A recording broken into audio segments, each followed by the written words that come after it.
we're on the chopping block. The Center for Science in the Public Interest is a nonprofit watchdog group asking Taylor Swift to ditch Diet Coke. She is the face of that magic elixir known to help children grow up stunted and not so bright. Diet Coke is sweetened with aspartame, and recent studies link aspartame and other sugar substitutes to as many, if not more, health risks as sugar. I'm sorry, Taylor Swift, but cancer, you can't just shake it off, shake it off. Our own food safety expert, Abby Feldman, joins me now. Abby, how you doing, man? How you doing? How you feeling? Not so good, Lee. I'm trying to kick my artificial sweetener addiction, and it's way harder than when I cut out sugar or heroin. You do love anything that can be done by the spoonful. Yeah, I've noticed that. Spoonfuls are my favorite measurement, and that's why it's been so hard for me to get clean. I'm trying to get my brain to release dopamine naturally with regular exercise, bananas, and sex. But who eats bananas with a spoon? Yeah, that's weird. I just miss it. I miss all the headaches and diarrhea. That's what defined me. I don't even know who I am anymore. Oh, man, no more diarrhea, girl? I love diarrhea, girl. That was my thing. Yeah. And it wasn't just diarrhea. I mean, humans can't digest artificial sweeteners like sorbitol, so it causes gas, bloating, and anal leakage. It's like a party in your pants. Abby, the FDA received millions of complaints about aspartame, saying it causes headaches and dizziness, even seizures, some people said. Seizures? That would have gotten way more attention than diarrhea.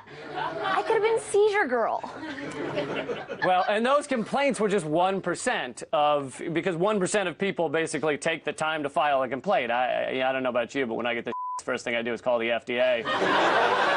Just, so they can talk me through it. Yeah. But it's been really hard for me to quit because artificial sweeteners are in over 6,000 products, like my Flintstones vitamins, packed with vitamin aspartame. Those are for children, Abby. Or tiny adults. And we still use saccharin or sweet and low, even though it's been proven to cause cancer and it's banned in Canada, I believe. Yeah, but this is America. We want to have our cake and chemo, too.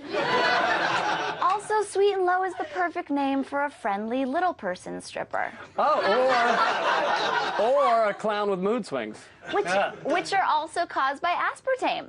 Numerous studies link aspartame to brain tumors and all sorts of diseases in rats. But to me, it tastes like pennies dipped in bathroom air freshener. And isn't that worth a lump or two?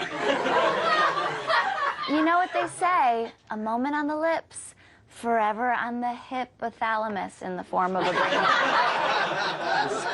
Is that what they say? I think so.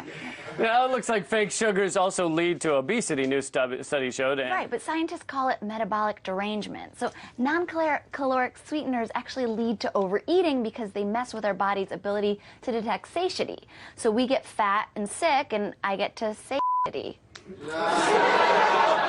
Well done, well done. So why don't we just eat regular amounts of sugar, right? Like sugar in moderation? Yeah, well, and then we'd miss out on glucose intolerance, joint pain, anxiety, attention deficit. Oh, look, we're on TV. Abby, focus. You were doing so good. Okay, so now we have some new artificial sweeteners that are thousands of times sweeter than sugar, and a little bit goes a long way. So the FDA says they don't even need to be listed as an ingredient. Oh, yeah, like that new one, what's it called, Neotame, which apparently it's created by Monsanto, so that sounds delicious. And big surprise, the head of labeling at the FDA is Michael Taylor, a man who used to work for Monsanto. Oh, you're just getting me really excited. I can't take it anymore. I need a fix. I'm sorry. I'm just... Abby. Diarrhea girl lives. Diarrhea girl lives. Abby Feldman, everybody. Congress realized something. They realized there hasn't been enough war hawking on Capitol Hill. The heartless and the dim-witted have been coming in low on the belligerence meter, all right? It's been a few days since they voted on military force. So who can they turn to add some propane to our dwindling hellfire? Sometimes you have to bring in a Yahoo. A Netanyahu. He spoke in front of Congress who spoke in front of Congress this week to convince them they should give war a chance. Just give war a chance. Enough with this endless peace you guys have been pushing. What's the point of all those bombs if they're just going to sit there lonely and scared? As you recall, Netanyahu went in front of the UN not long ago and did his best impersonation of Glenn Beck. He killed. He killed. They loved him. They loved him. Anyway, he had some very enlightening things to say just this week. Many hope that Iran will join the community of nations. Iran is busy gobbling up the nations. We must all stand together to stop Iran's march of conquest, subjugation, and terror.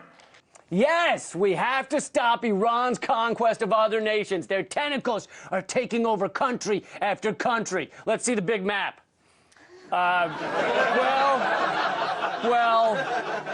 Okay, I, for one, will not sit here while that snake Iran puts itself right in the middle of our military bases. Those motherfuckers, they could have chosen anywhere to put their country, but right there, they did it just to get our goat, because our goat is the coolest of goats. It wears rad shades, it has a tattoo of Johnny Cash on its taint.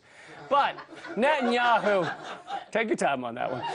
But Netanyahu did indeed get a warm welcome here in the U.S., almost as if 90% of his campaign funding comes from U.S. donors. Oh, that's because 90% of his campaign funding comes from U.S. donors. 90%? Most of that is from just 3 rich families. One of them is the phallic family. The phallic family? Oh, no. They've been sticking their massive, no, don't do it, don't do it. They're with their throbbing bank account, no, they spraying their money shot all over Netanyahu's hoo-ha. Okay, I feel better. One of the other disgustingly rich families owns American Eagle clothing. So you're telling me that the vacant, vacuous bags of rot who drape themselves in nothing but American Eagle clothing are funding a family who fills the extortionist warmongers' campaign coffers? Good God. That's a more dastardly cluster than the writer's room of the Real Housewives of Atlanta. We go from one swampland to another. Whenever